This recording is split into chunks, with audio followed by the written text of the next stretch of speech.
Listo.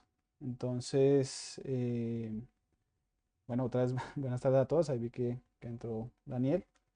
Que también había estado en las sesiones anteriores y como les digo, pues ya hace ratos no hacíamos esta sesión de Physics by Drinkers y pues hoy pues retomamos con una charla mía como tal. No tengo nadie que me presente, me toca presentarme a mí. Am, entonces, pues para los que no me conocen, yo soy Daniel Padilla, yo soy físico, soy matemático de la Universidad Nacional. Tengo maestría también en física en la misma universidad y actualmente pues trabajo con un programa de admisión y movilidad académica dentro de la universidad en la región de Sumapaz, pero estoy, digamos, contratado como profesor del departamento de física. Eh, Así que pues bueno, digamos que mantengo como mucha relación todavía con la universidad. O sea, no he salido de la Nacional en un buen tiempo. Y bueno, quién sabe cuándo salga a otros lugares, pero pues de momento me encuentran acá en la Nacional, en Bogotá en general. Entonces, bueno, la charla de hoy pues es charla mía. eh, y es sobre pues básicamente temas que me interesan a mí alrededor de la física matemática. Bueno, es tratar de abordarlo de qué es eso de la física matemática, ¿no? Entonces, ay, déjenme ver acá una cosa. Me salté. Listo. Entonces yo más o menos les voy a hacer como una pequeña introducción a, a lo que yo creo que es la física matemática, digamos en términos de lo que usamos usualmente y de algunas relaciones que yo he visto que existen entre la física y la matemática, ¿no? Entonces algunos ejemplos que quiero presentarles, no quiero digamos, como entrar mucho en detalle en ninguna de estas posibles ramas o posibles relaciones que uno puede tener de la matemática, sino realmente como resumirlas a grandes rasgos y tratar de transmitirles la idea de lo que es trabajar en física matemática o lo que yo creo que es trabajar en física matemática. Eh, es un interés muy propio mío y pues bueno, igual espero que les guste. Listo. Entonces voy a iniciar. Siento que está un poquito lento mi computador. Eso, pues, qué pena. Entonces, digamos, en términos de qué es física matemática, pues más o menos toca mirar a qué se dedica cada una de estas ramas, ¿no? Una es la matemática como tal, que si me preguntan a mí, yo lo diría así rápidamente como una forma de caracterizar espacios, o que detrás de la matemática está una idea abstracta que es un espacio y que hay diferentes ramas de la matemática que se dedican a caracterizar diferentes propiedades de esos espacios, ¿no? Entonces existe, por ejemplo, la topología que trata de caracterizar espacios alrededor de transformaciones continuas, de cambios continuos de esos espacios y ver qué propiedades se mantienen bien bajo estas transformaciones. Em, También está el álgebra, que tiene que ver más con las propiedades algebraicas, transformaciones así tipo sumas, productos y ese tipo de cosas, como estas operaciones que hay allí, y las cosas que se mantienen bien bajo esas operaciones. Básicamente transformaciones lineales al final. La geometría, que tiene que ver un poco con algún grupo de transformaciones, al final el estudio a través de transformaciones de grupos en un cierto enfoque. Y el análisis que tiene que ver con una parte más analítica de la matemática, que es la que más a veces usamos nosotros para hacer cálculos. Sin embargo, pues en general siento que estas son como las cuatro ramas así grandes que uno puede estar utilizando en física. No sé si alguno tenga alguna otra perspectiva diferente. O sea, yo, como le digo, esa es la visión que yo le pongo a lo que es esto de la matemática, digamos, pensada de forma abstracta, ¿no? Porque vemos que todo esto surge de otros lados, pero pues no sé si alguno tenga otra idea diferente, pues como para contrastarla.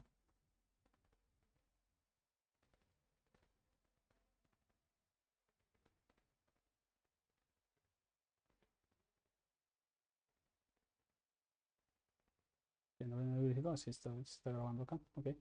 Entonces, bueno, ya en términos de física, siento que ya ¿cómo decirles? El panorama es diferente, realmente desde uno arranca o actualmente desde el punto de vista en el cual uno trabaja en física, eh, pareciera no estar tan cercano, ¿sí? Aunque pues, históricamente eso de la física y la matemática está muy ligado por la visión geométrica que nosotros tenemos del mundo, como la humanidad ha pensado el mundo. Sin embargo, pues, la física sí proviene más que todo de, pues, de la observación, de fenómenos de observación y de la descripción de fenómenos en general, ¿no? Entonces, eh, pues digamos que ahí nosotros analizamos movimientos, miramos interacciones eléctricas o interacciones de algún tipo, vemos comportamientos colectivos en general y tratamos de describirlos, ¿no? Entonces, por eso coloco acá el ejemplo de la difusión, que como tal la difusión es un movimiento que nosotros observamos en un colectivo y tratamos de describirlo de alguna manera, ¿no? O buscamos de alguna forma hacer esa descripción de la naturaleza. Y como pueden ver ahí, pues la relación como más inmediata que hay con la matemática es el lenguaje que usamos más modernamente para expresar la física, ¿sí? Y modernamente usamos mucho, obviamente, el lenguaje matemático y usamos muchas herramientas del lenguaje matemático. Desde el hecho de medir, simplemente con el hecho de medir, cuando estamos haciendo un experimento, alguna cosa, al tratar de simplemente estimar un error en esa medición, ya necesitamos herramientas de la matemática como el cálculo. En problemas de mecánica, por ejemplo, de rotación de cuerpos rígidos, se necesitan elementos del álgebra, eh, donde pues vamos a tener que ver esas, no sé, por ejemplo, diagonalizar una matriz o alguna cosa por el estilo, que eso da algún significado físico, es importante en algún momento. También está en la parte del electromagnetismo, que se usan mucho ese lenguaje del cálculo vectorial en términos de flujos, divergencias, rotacionales, circulaciones, etcétera. En mecánica, en otros aspectos también, pues uno utiliza algún tipo de estructura algebraica. Acá, digamos, hay una, detrás de las ecuaciones, la formación hamiltoniana de, de la mecánica, pues hay una estructura como algebraica por ahí atrás, pero pues al final nosotros usamos pues términos de derivadas y también algunas cosas del análisis, básicamente, ¿no? O sea, siempre digamos como que estamos muy ligados a eso desde el lenguaje. Otros ejemplos alrededor de esto es, por ejemplo, también las ecuaciones diferenciales. Esa es una de las cosas que más tal vez nos cuesta, yo creo que a los estudiantes de pregrado, en algún momento cuando estábamos haciendo el pregrado, esa parte de entender ecuaciones diferenciales y resolverlas y usar funciones de Green y todo este tipo de cosas, atrás también tenía un trasfondo matemático pesado, ¿no? O sea, en términos del cálculo que tocaba hacer, eran cálculos muy extensos, un poquito agotadores, y a veces, o a mí me pasaba, no sé si a ustedes, a mí me pasaba que me perdía un poquito en la física que estaba realmente describiendo con estos problemas. O sea, como que me centraba mucho en el cálculo y en algún momento estaba resolviendo unas ecuaciones tremendamente extensas y se me olvidaba realmente qué problema físico estaba resolviendo o si realmente había diferencia entre los problemas físicos y todo era lo mismo. O sea, era como un poco extraño. Entonces yo en esta etapa es un tema que a mí me gusta mucho, o sea, son cuentas que me gustan hacer mucho, pero siento que ahí hay mucha matemática pesada, sobre todo pues la parte de la función de Green en la electrodinámica, porque sí es muy útil y tiene alguna interpretación interesante esa función de Green, pero el cálculo de ellas es bastante complejo, ¿no? Porque requiere justamente herramientas de análisis complejo para poder realizar algunas integrales que parece como que no existen, si existen. Y como que uno en el aprender de eso le quedan creo que muchos huecos, ¿no? A nivel matemático. Sin embargo, está toda esa herramienta de funciones de Green ahí detrás y uno puede pues estudiarla. Y es un método de solución de ecuaciones diferenciales como tal. También en la parte de cuántica uno utiliza mucho algunas estructuras que tienen que ver con probabilidad estadística, ¿sí? Por la interpretación de la función de onda como función de probabilidad. También trabaja una parte algebraica a través de unos operadores que uno define para que pues, las cosas se puedan calcular, se puedan funcionar, para expresar, por ejemplo, leyes de conservación, que es esta última parte de acá. O sea, cuando uno ve que dos operadores conmutan, entonces puede decir que hay algún tipo de cantidad conservada, si están conmutando con el hamiltoniano o no. Sí, uno como que va mirando ese tipo de estructuras. Aún así lo utiliza más que todo como el lenguaje, ¿no? Y hace interpretaciones físicas de ahí, pero más allá de eso no pasa, ¿no? Digamos, como que ese uso de la matemática termina siendo en como, bueno, uso esto para calcular estas cantidades y las interpreto, básicamente. Esos son pues algunos ejemplos que a mí se me vinieron pues a la mente, así para como introducir el tema, en que la matemática puede ser usada como una herramienta para resolver problemas en física, ¿no? Esa es una, yo creo que de los posibles caminos que puede tener la matemática en la física y que puede ser parte de la física matemática, pero siento que hay más allá de eso, ¿no? O sea, esto es como un primer, o sea, una primera relación que uno encuentra y yo creo que es la que más cotidianamente conocemos. No sé si alguno tenga algún ejemplo, me puede ayudar dándome más ejemplos, porque yo sé que hay muchos más, ya yo resumí y hay un montón más, entonces no sé si ahorita alguien esté trabajando en algo así, en algún otro tipo de métodos matemáticos que les estén ayudando a resolver problemas físicos, ¿no? Digamos que de pronto valga la pena tener en cuenta y así buscamos a alguien que nos dé una charla sobre eso más adelante.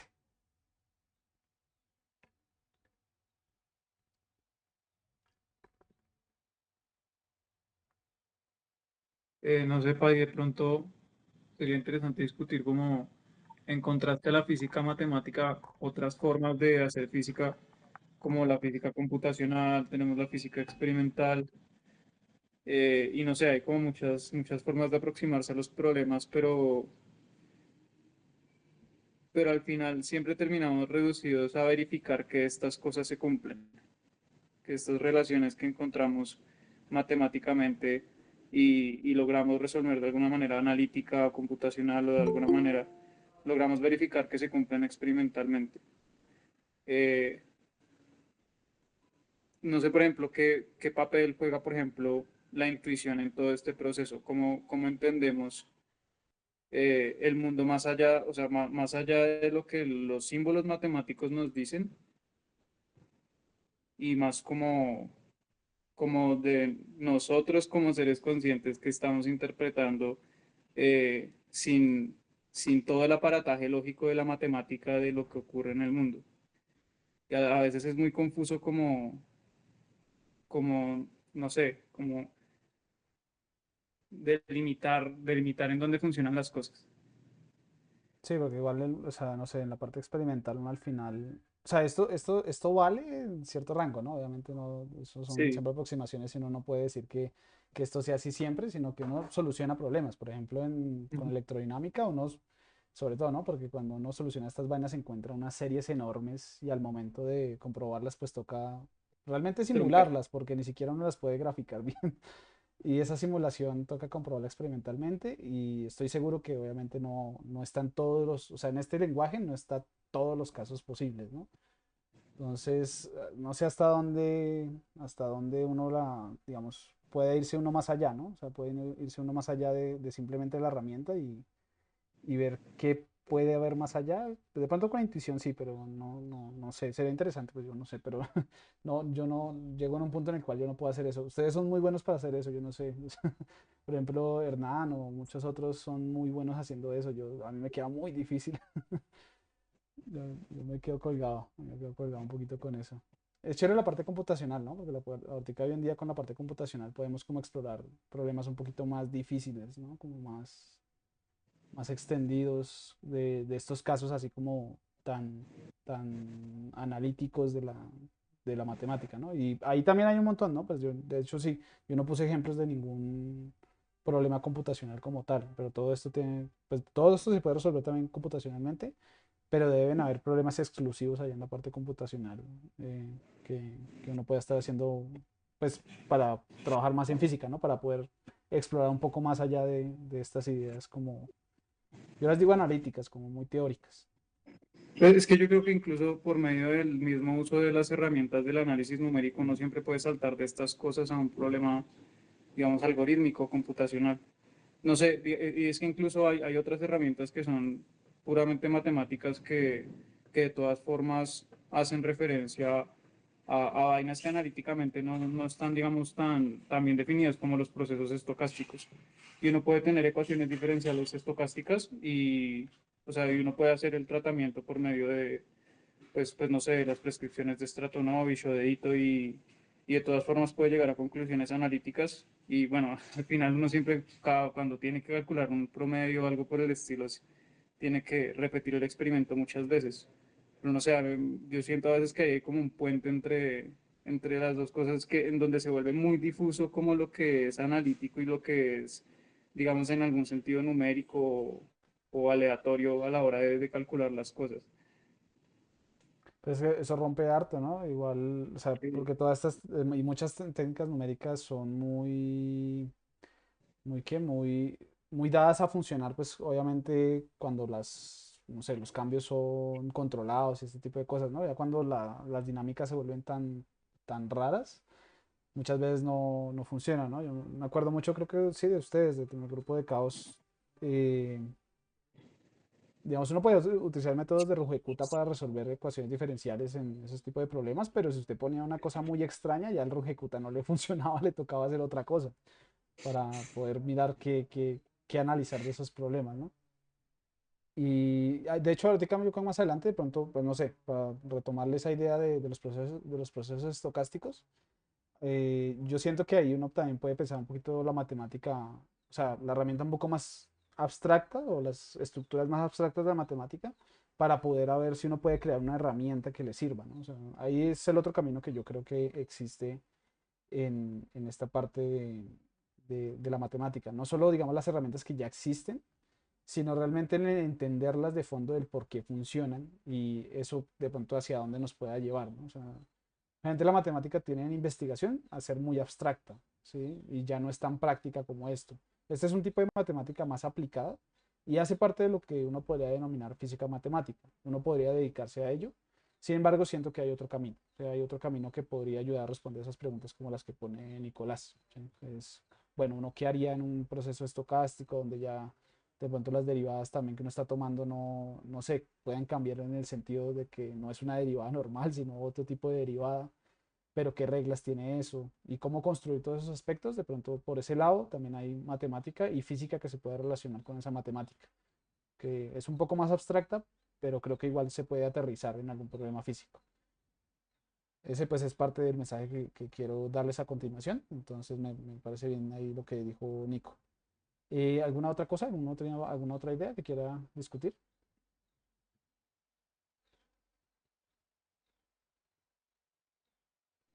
De pronto más adelante, Paddy. Por mi Listo, parte, no. No sé si listo, alguien más.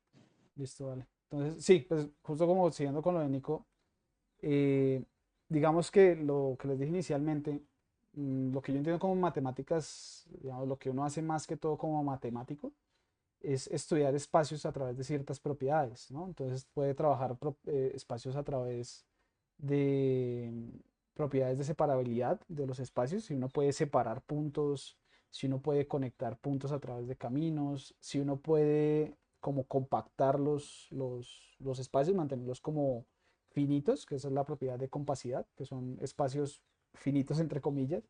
No son finitos realmente, pero tienen una propiedad parecida a ser un conjunto finito o un espacio finito. Y uno estudia esas propiedades en matemáticas, ¿no? Realmente hace preguntas alrededor de esas cantidades de separabilidad, conexidad, compacidad, etcétera.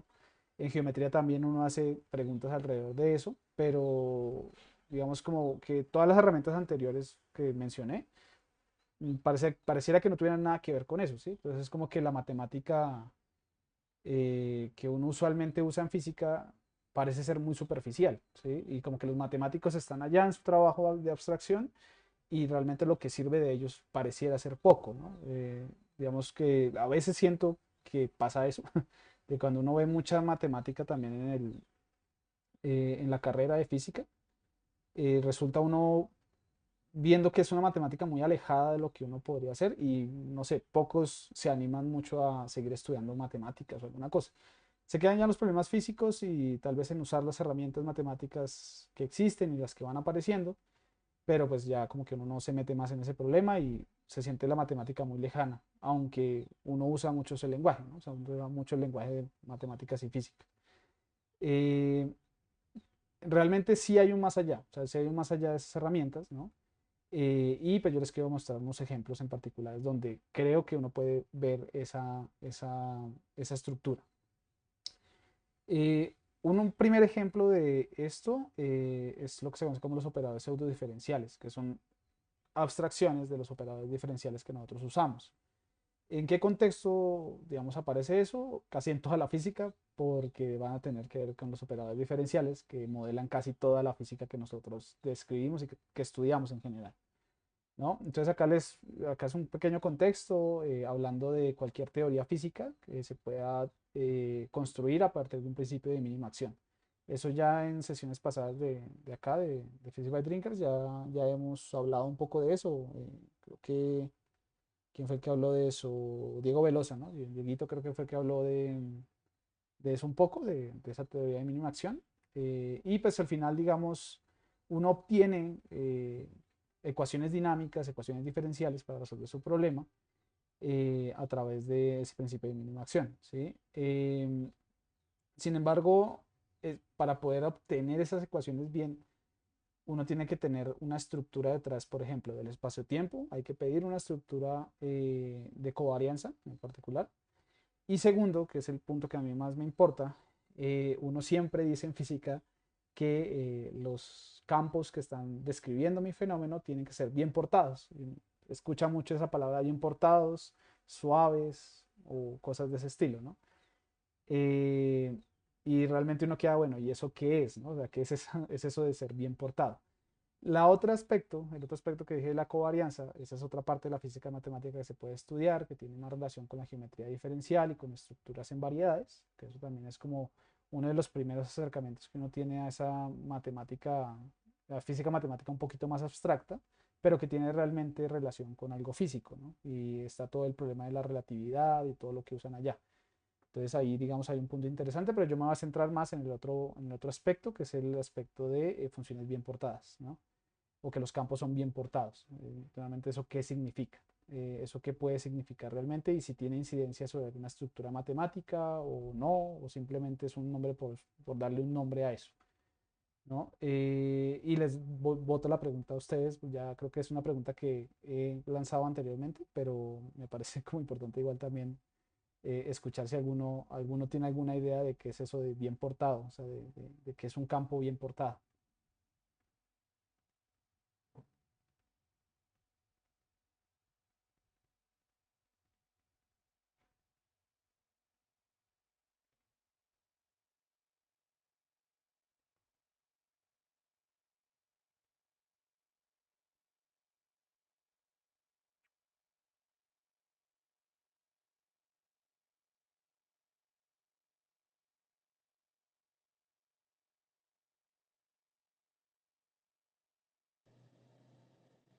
Pues uno pensaría que al menos deberían ser de tipo C2, digamos, que puedan derivar al menos dos veces, que en general es como el máximo número de derivadas de veces que uno deriva, que sean continuas.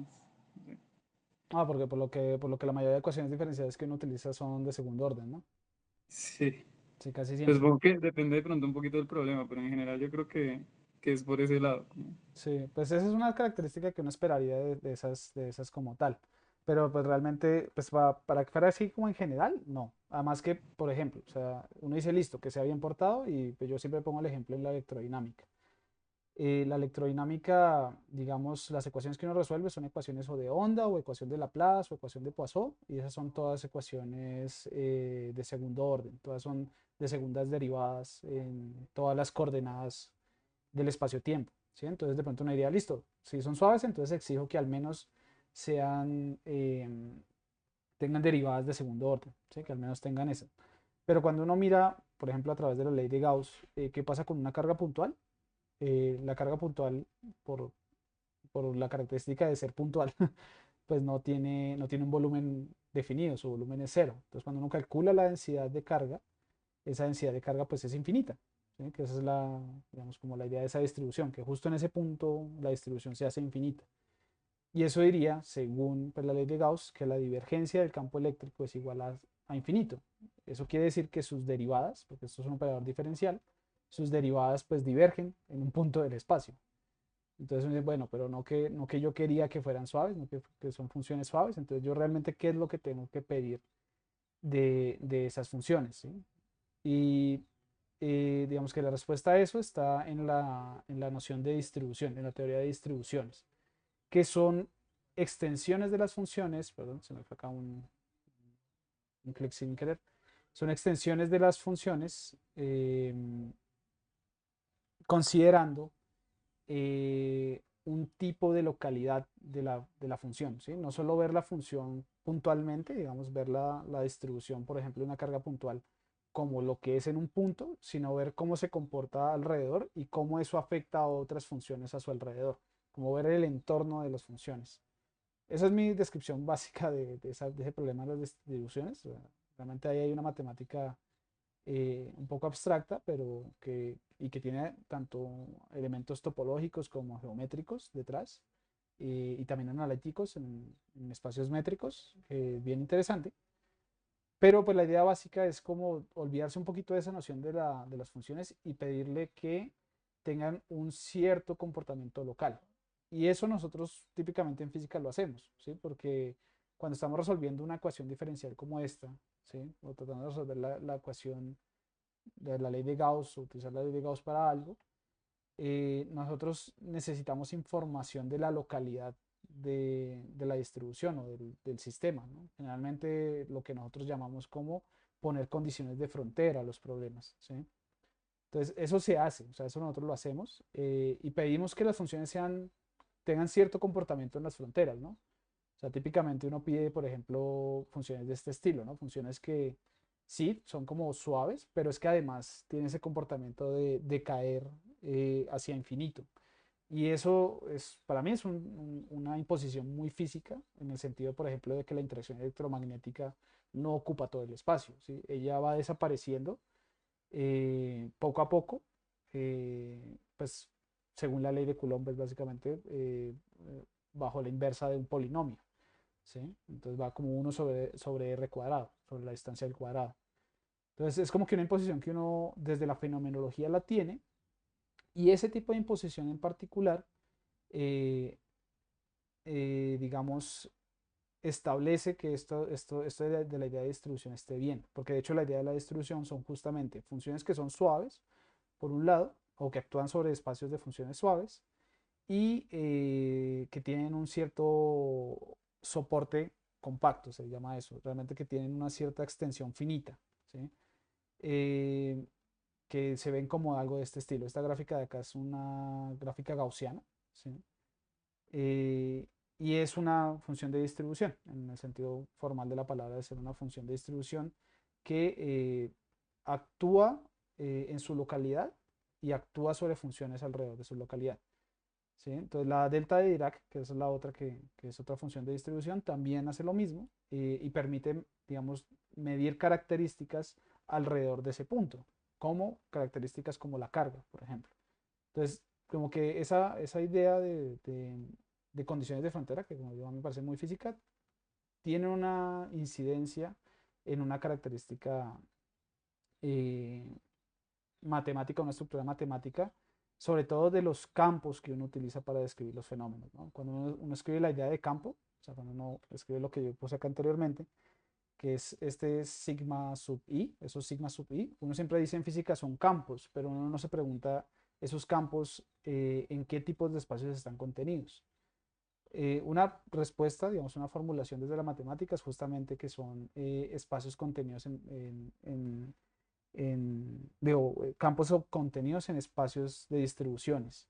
Y esos espacios de distribuciones también se pueden ver con un contenido geométrico y topológico interesante, que pues, digamos ahí hay como toda una estructura, ¿no? Y esa estructura no viene por sí sola. O sea, en el término práctico de resolver los problemas, si nosotros no ponemos condiciones de frontera, no ponemos esa exigencia de un buen comportamiento en la frontera y en las localidades de los problemas, pues no podemos resolver realmente ningún problema usando esos métodos de ecuaciones diferenciales, ¿no? Entonces, esa es sí, como una cierta relación. ¿Qué importancia tiene esto o por qué digamos, esas características resultan siendo importantes? En particular, matemáticamente, es que en espacios de distribución que tengan esos comportamientos de bien portados, es decir, que tengan esas acciones locales o esa noción de localidad de las funciones, permite definir las transformadas de Fourier, ¿sí? De que existen las transformadas de Fourier, y permite generalizar la acción de un operador diferencial a través de una transformada de Fourier, ¿sí? Que es básicamente esta definición acá, en general, de un operador pseudo diferencial. Aquí, ¿qué es lo interesante de este pseudo? Es que este P de X sí, este de acá, en general no tiene por qué ser un polinomio, ¿sí? Normalmente uno lo pone como P pensando en la ecuación diferencial de que eso es un polinomio, pero no necesariamente tiene que ser un polinomio. Eh, Puede ser cualquier tipo de función. Entonces, y aún así todo lo anterior sigue funcionando. Entonces uno puede coger todas las mismas herramientas que uno ya utiliza en ecuaciones diferenciales y transformarlas a cualquier tipo de ecuación, ya sean ecuaciones integrales o creo que hay gente que trabaja en eso, en hacer unas extensiones de las derivadas y que ya no sean derivadas de orden entero, sino derivadas de orden real en general, o que sean derivadas de orden fraccionario, por ejemplo, ¿sí? Entonces uno puede utilizar esa noción del operador pseudo diferencial y comenzar a analizar eso. Entonces ahí, por ejemplo, creo que pueden entrar el caso de estudios de algunos procesos estocásticos, eh, donde ya las derivadas que uno tenga que tomar no son derivadas en el sentido usual, sino son derivadas eh, fraccionarias, ¿no? Por ejemplo. Entonces, eso sea como, pues no sé, como para decirle, pues responderle a Nico un poco, que de pronto por ahí uno puede tener esa estructura y esas herramientas para poder analizar problemas en dinámicas estocásticas o en otro tipo de lugares, ¿no? Es más una generalización. Cuando ya son ecuaciones diferenciales, pues es lo mismo que nosotros ya conocemos, pero digamos esta abstracción pues está como más amplia. Sí, Daniel, cuéntame, cuéntame. Tiene, tiene como alguna interpretación, digamos, geométrica o visible o intuitiva una derivada de esas anómalas extrañas. O sea, uno la derivada, pues como se la enseña en primer semestre, es con relación a la aproximación lineal de la función y la tangente, y bla, bla, Mm, así todo bien bonito. mm. Entonces, quisiera saber si hay como alguna interpretación, por lo menos equivalente. Mm, Equivalente, bueno, no estoy muy seguro. Digamos que sobre todo eso depende de como la forma que tenga este PXZ. eh, y digamos que ese símbolo, realmente le llaman el símbolo de la, y es una distribución, realmente es una distribución, eh, es, sí, es una cantidad que guarda la información del operador, ¿sí? De lo que hace el operador como tal. Mm, Hay casos, digamos, donde uno puede analizar cosas como de que son cantidades que, no sé, ah, guardan como cierta causalidad de los eventos, o de que un evento viene detrás de otro, o sea, hay unas cosas relacionadas con eso.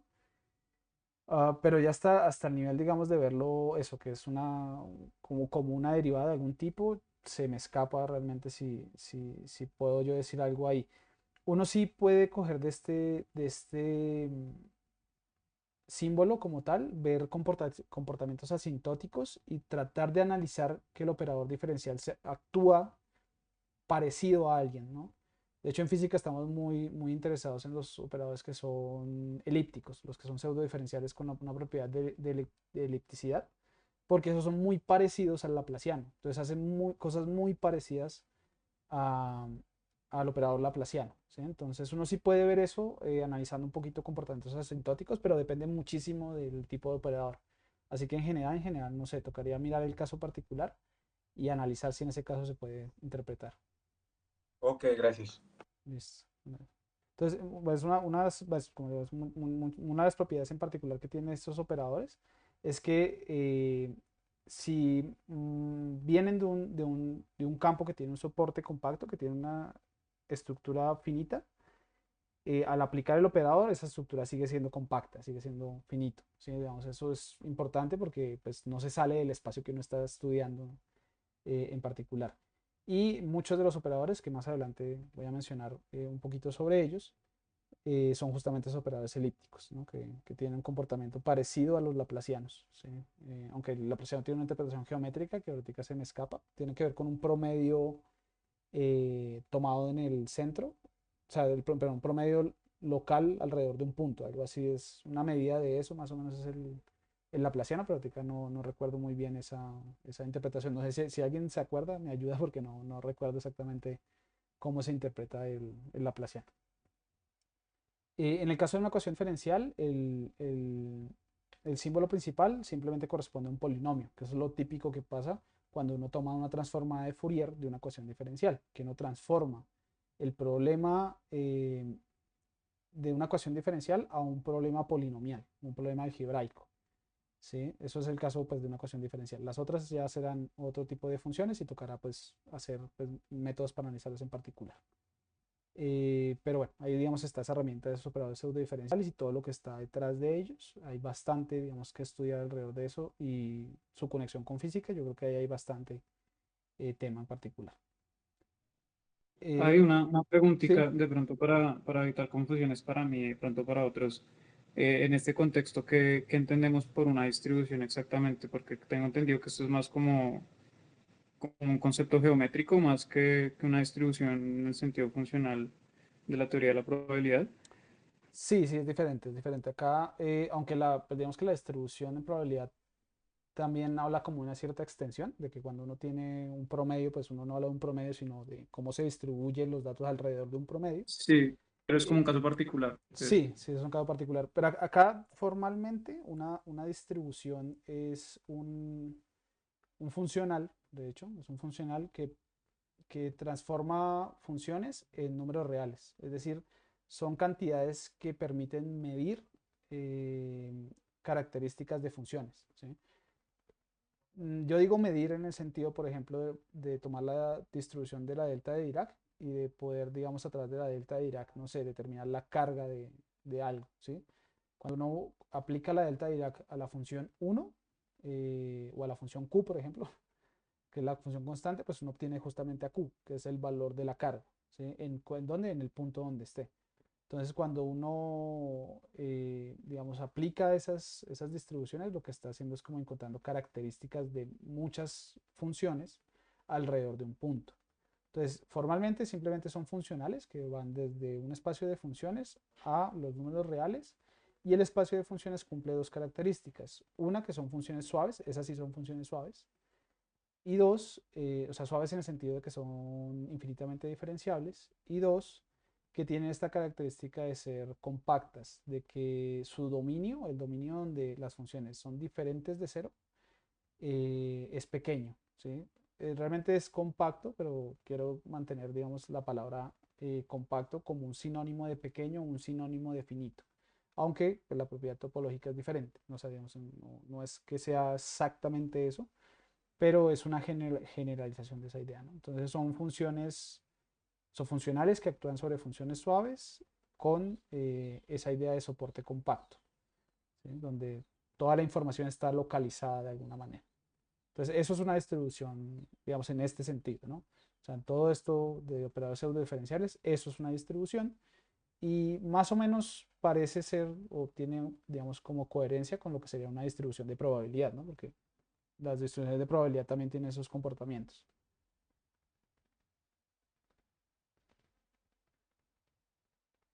Listo.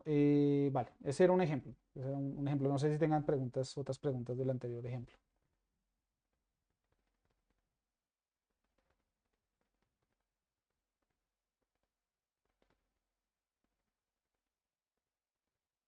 Vale, creo que no. Entonces,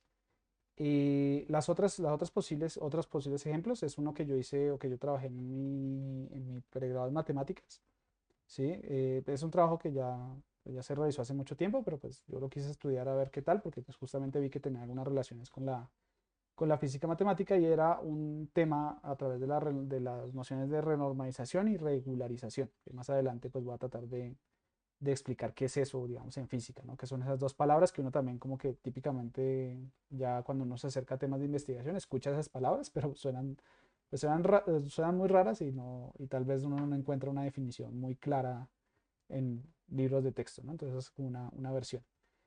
Entonces, en ese problema en particular, digamos, o estaba estudiando un poquito sobre esos problemas de renormalización y regularización eh, en teoría de campos, ¿no? Entonces, allí, digamos, el problema que surge como tal era como uno cuantiza las interacciones físicas, ¿no? Como uno cuantiza, por ejemplo, la electricidad y el magnetismo, como la electrodinámica, cómo se cuantizan los campos eléctricos y magnéticos. Hay varios caminos de hacer eso, no hay una única manera, y una de ellas es la cuantización funcional, ¿sí? Donde a grosso modo, así muy rápido, igual si alguien quiere mencionar algo de qué es eso de la cuantización funcional, también pues bienvenido al comentario. Es básicamente la asignación de un operador clásico, básicamente en el sentido que yo dije anteriormente, es decir, de una distribución sigma específica, que es el campo clásico que describe un fenómeno, a un operador diferencial. No, perdón, no, a un operador, no, a un operador, perdón, a un operador en un espacio de Hilbert, perdón, se me fue la palabra. ¿Sí? Entonces, digamos, esa asignación de tener el campo clásico y transformarlo a un tipo de campo cuántico y verle esa estructura sobre un espacio de Hilbert, se puede hacer a través de lo que se conoce como una integral de camino, que es esta que está por acá, esta chiquitita que está acá abajo, ¿sí? Ahí se tiene en cuenta también una versión de una integral utilizando la acción asociada a la interacción clásica. Entonces para eso se toca definir también una acción, un lagrangiano y otras cosas. Y determinar cosas como la función partición, que es una constante como de normalización de estos casos, y un estado de vacío. ¿Sí? También la escogencia del estado de vacío o la existencia de más de un estado de vacío también puede ser problemático para el desarrollo de la teoría. Y pues hay como bastantes cosas ahí en física que trabajar, ¿no? Pero a grosso modo es simplemente eso, esa asignación y la asignación en la parte funcional es a través de las funciones de correlación, básicamente. Se trata de asignar el operador de tal forma que las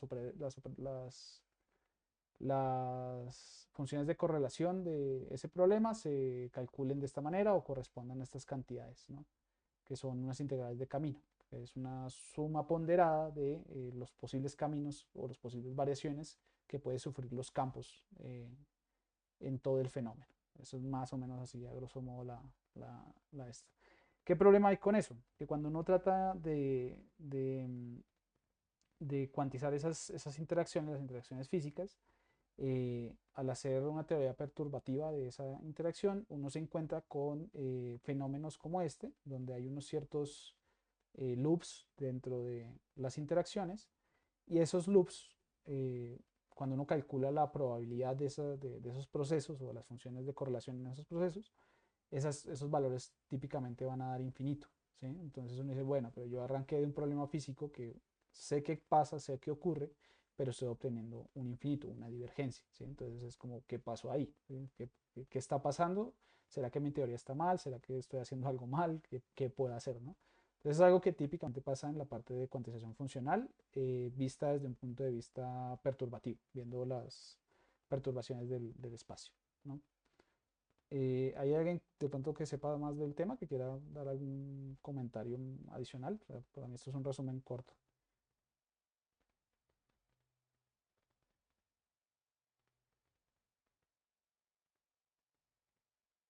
O que me corrija si lo estoy diciendo bien, ¿no? Porque también me puedo equivocar.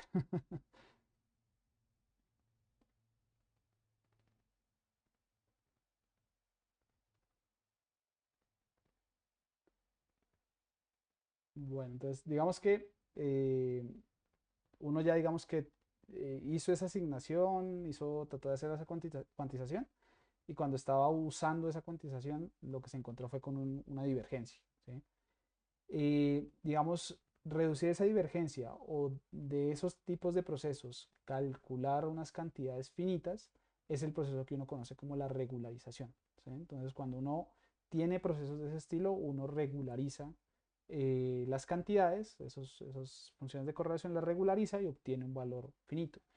Eso es posible, uno puede hacer ese tipo de técnicas, digámoslo ahí, ¿no?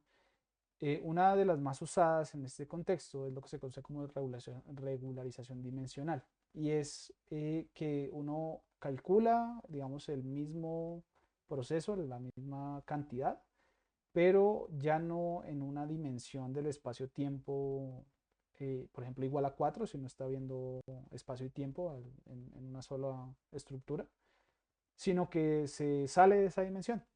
Inclusive se puede extender a una dimensión compleja, a través de lo que se conoce como una función meromorfa, que es una función analítica en el plano complejo, más o menos, con una cierta restricción adicional, ¿sí? Esa no, digamos, no es completamente analítica, sino que es analítica con otras características. Pero lo que hace uno es esa cantidad que inicialmente en mi dimensionalidad, en mi dimensión física, es igual a cero, me extiendo a otra dimensión donde ya es un valor finito y tomo un límite, se vuelvo a tomar un límite hacia el mismo punto, y ahí obtengo, digamos, mi valor regularizado. Ese es uno de los métodos de regularización más usados en ese contexto de teoría de campos, aunque pues creo que hay otros, no, no recuerdo nombres, pero pues hay otros, ¿no? Entonces, cae un pequeño dibujo simplemente eso, que uno tiene una divergencia en este punto central y lo que hace uno es extenderse en el plano complejo y después tomar un límite para obtener el mismo valor. Eh, Aquí cabe una pregunta en general en las teorías físicas y es que si ese proceso de regularización siempre se puede hacer, ¿sí? Si siempre es posible hacerlo. Y ahí es donde entra la palabra renormalizable. Dentro de eso hay bastante más contexto que discutir, pero pues a grandes rasgos, si ese proceso de regularización, ya sea por regularización dimensional o ya sea por otro, se logra realizar para los diagramas que son divergentes o para los fenómenos que son divergentes, entonces la teoría se llama renormalizable, ¿sí? Mientras que si eso no es posible, ¿sí? Si no se puede asegurar una regularización de esas cantidades, se dice que la teoría es no renormalizable, ¿sí? Y eso es un problema, o sea, no es en el término de la cuantización que se está haciendo, es que ese método de cuantización no está sirviendo para, para cuantizar esa interacción en particular. Eso le pasa, por ejemplo, pues a la gravedad para dimensiones de d igual a 4, digamos, tratar de meterla en esta noción de teoría de campos, de esta manera así, tiene como sus fallos. Sé que las teorías de cuerdas están, pues, digamos, como extendidas, tratando de buscar formulaciones donde ya la teoría sea renormalizable, pero lo que pasa típicamente es que la dimensionalidad es muy alta, también para que sean renormalizables, ¿sí? Ahí, creo que de ahí es donde sale que en las teorías de cuerdas se exijan dimensiones como de 11 y cosas de ese estilo, ¿no? Pero, no sé mucho más del contexto, sé que pasan ese tipo de cosas, tratando de pedir esa renormalización eh, de las teorías, ¿sí? Que sean renormalizables y que esos procesos de regularización se puedan hacer. Listo, ese es como el contexto físico. Ahora, ¿dónde viene la matemática? ¿No? Digamos, ¿cómo uno asegurar o de dónde viene o cuáles son las herramientas que uno puede tener para poder realizar esa regularización? ¿Sí? ¿Qué es lo que uno puede hacer? Entonces, aquí esta es un poquito más abstracta, ¿sí? Pero, digamos, es usando eh, algo que, pues, no sé, me pareció que fue una idea muy ingeniosa de Feynman al momento de esquematizar estas cantidades, estas integrales, como un simple diagrama, un diagrama con vértices y ejes que se conectan, ¿sí? Em, Cuando uno mira ese tipo de diagramas como un espacio de grafos, como es, uno puede dotar a ese espacio de una estructura algebraica y esa estructura algebraica ayuda a responder la pregunta que estoy planteando ahí, ¿sí? Que es si la regulación es posible o no. Es como que ayuda a responder esa pregunta debido a una estructura que uno puede, de una estructura de la cual tienen los diagramas de Feynman. ¿Sí? Digamos, eso, digamos, es bastante como curioso. Y pues ahorita discutimos si eso tiene utilidad o no, ¿sí? Como tal. Pero esa pregunta en principio se puede responder. ¿Sí? ¿Ahí tiene alguien una pregunta, algún comentario?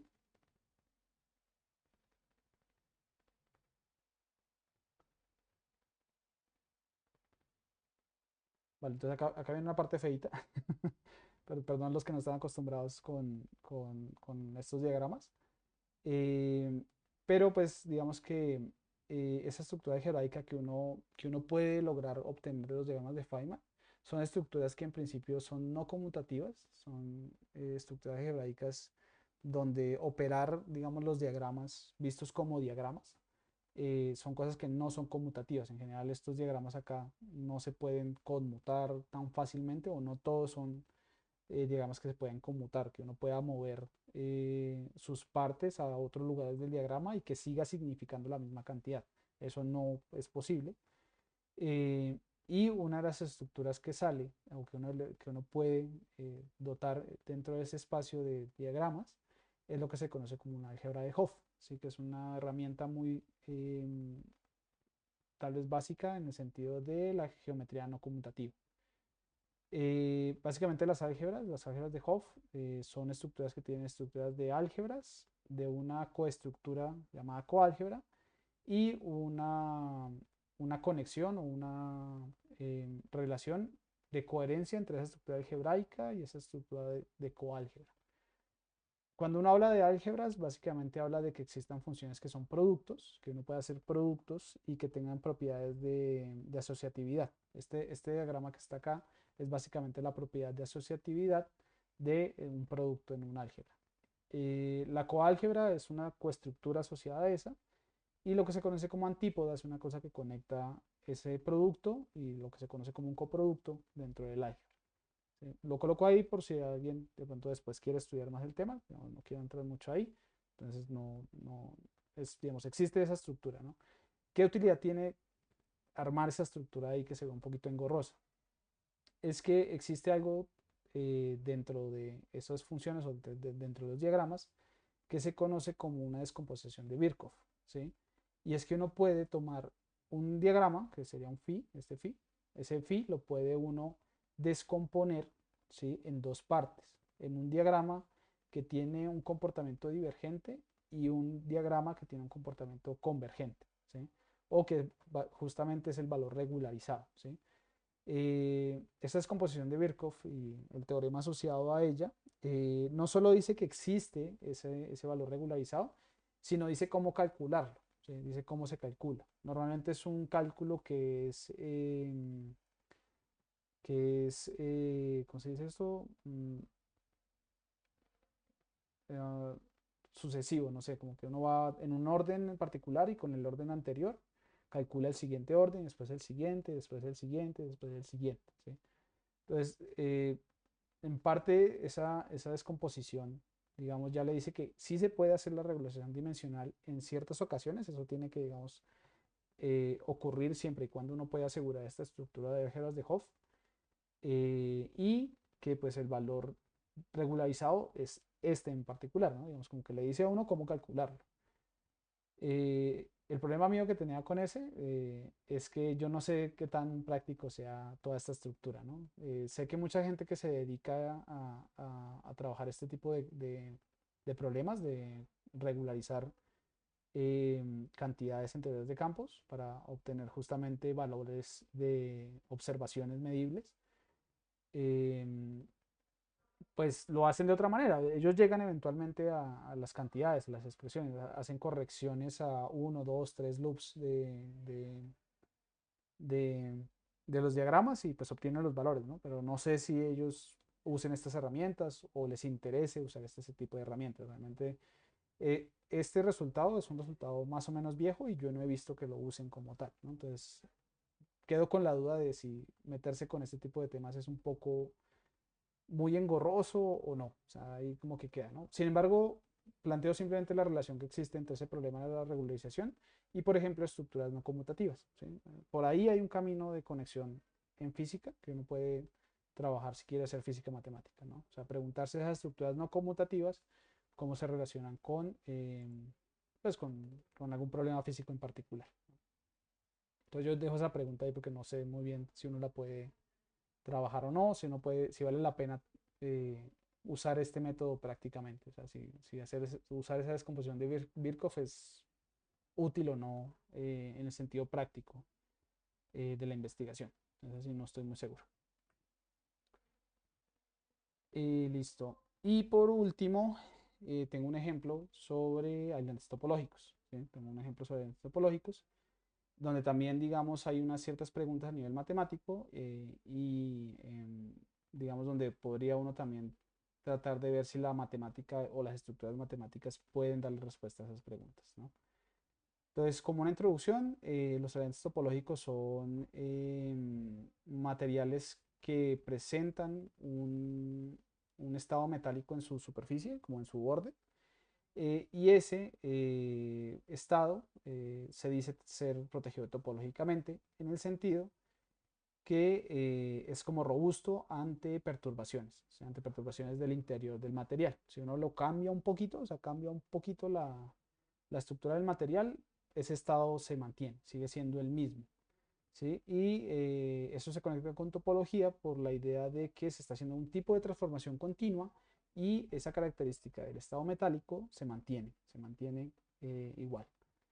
Hay una cierta estudio y clasificación de algunas fases topológicas usando algunas simetrías de los sistemas, viendo si los sistemas tienen invarianzas temporales, si tienen invarianzas em, de partícula-antipartícula o si tienen simetrías mixtas entre esas dos. Hay una cierta clasificación, pero así pues rápidamente uno de los primeros ejemplos que hubo de eso o que uno encuentra más típicamente en libros es el efecto Hall cuántico, donde la conducción en el efecto Hall, que el efecto Hall es la presencia de un voltaje en una dirección transversal de un material debido a la aplicación de un campo magnético.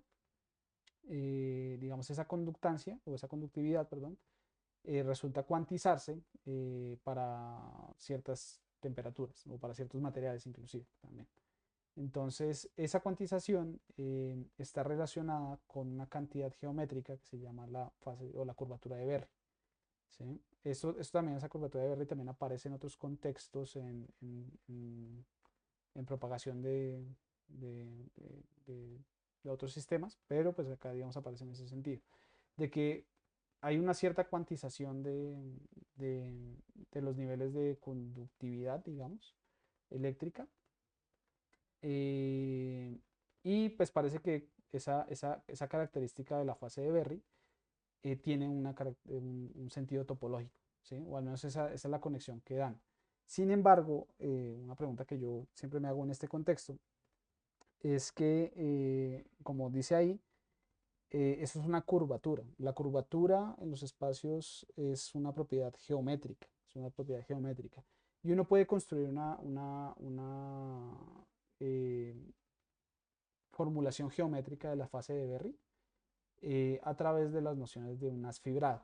¿Sí? Dejo simplemente los nombres, pero esa noción es más que todo de geometría, es un caso más geométrico, ¿sí? Uno puede construir esa relación.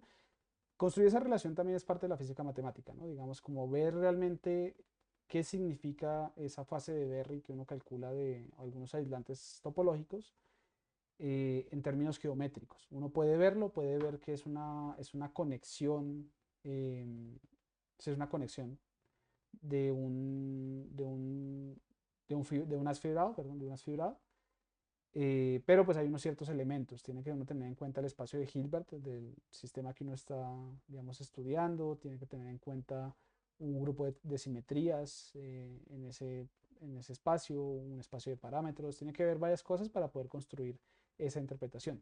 Pero ese es un resultado puramente geométrico. Ahí, digamos, cabe la pregunta es dónde está lo topológico realmente, ¿sí?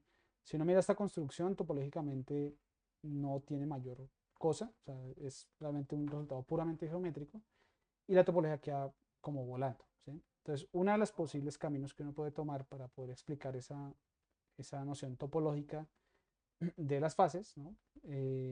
Es una idea que surgió con el teorema de Gauss-Bonnet para superficies, que ese teorema en general lo que relaciona son cantidades geométricas con cantidades topológicas. En el caso particular de ese teorema, lo que relaciona son curvaturas en superficies, o sea, cómo es la curvatura de esas superficies, en términos del número de huecos que tiene la superficie, ¿sí?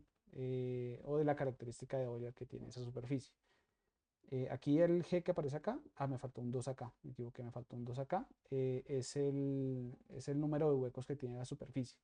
Y esa noción de que el espacio tenga un hueco es una característica topológica, porque si tiene un hueco o no tiene un hueco, o tiene más de un hueco, cambia las propiedades de conexidad del espacio. ¿Sí? Tiene que ver con la conexidad del espacio, que es una propiedad puramente topológica. Entonces, esa característica de Euler, que se llama esta chi que está acá, es una característica topológica que se relaciona con una característica geométrica, ¿no? Entonces, uno puede pensar, ¿será que es posible que yo pueda hacer lo mismo, pero en este tipo de sistemas? ¿Será que eh, yo puedo estudiar esa eh, relación, digamos, de la fase de Berry como cantidad geométrica, como una parte topológica y realmente ver qué es lo topológico o demostrar realmente que eso es topológico? Porque lo que les dije acá de la superficie metálica, de que la superficie metálica de un aislante topológico está protegida topológicamente, es la idea principal, pero no en todos los sistemas es fácil ver que eso es así, o que efectivamente eso es una fase topológica, ¿sí? Verificar eso no es, digamos, tan trivial o tan inmediato de simplemente calcular una cantidad geométrica, ¿sí? O sea, hay que definir un buen invariante topológico y pues a veces uno no sabe si está trabajando con un invariante geométrico y no con uno topológico. O sea, uno puede, digamos, confundir las dos nociones y estar haciendo cosas que tal vez no son.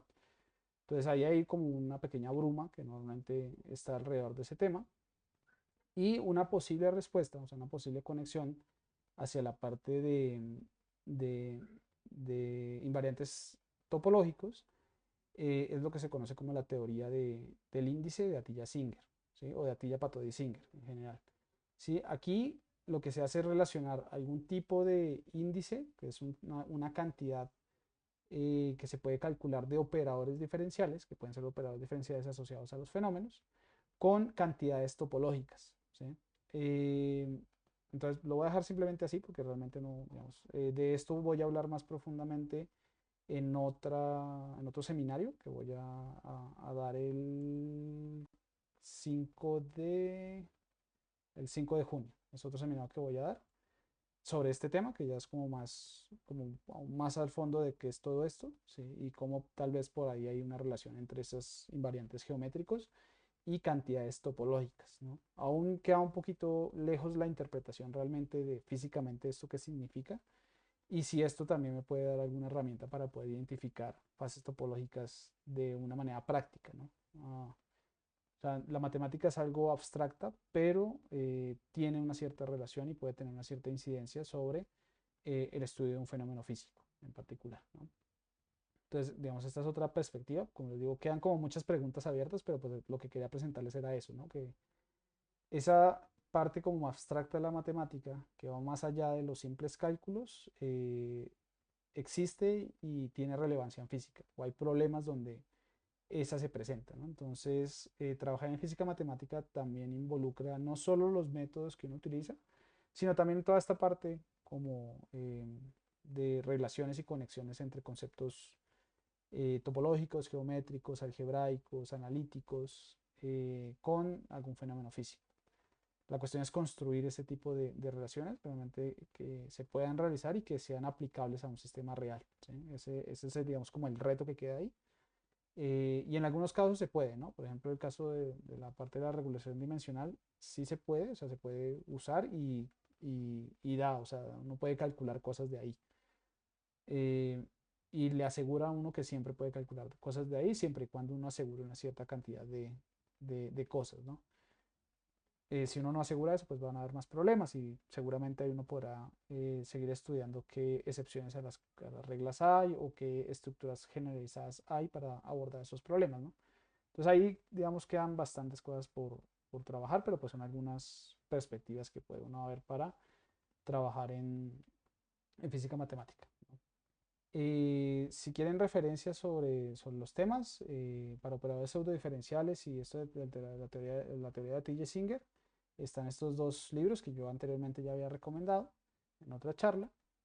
Eh, También están estos artículos que hablan más de esa relación de la fase de Berry con el teorema de Atiyah-Singer y la interpretación geométrica que tiene la misma. Y ya, eso es todo. Bueno, se me olvidó colocar la diapositiva de gracias. Acá están las imágenes que se tomaron, ahí están las referencias. Después miro si puedo subir la presentación a la página o a algún repositorio para que pues, el que la quiera consultar la pueda consultar. Y listo, sí, gracias. Ahí no sé si tengan preguntas o quieran comentar alguna parte de la presentación.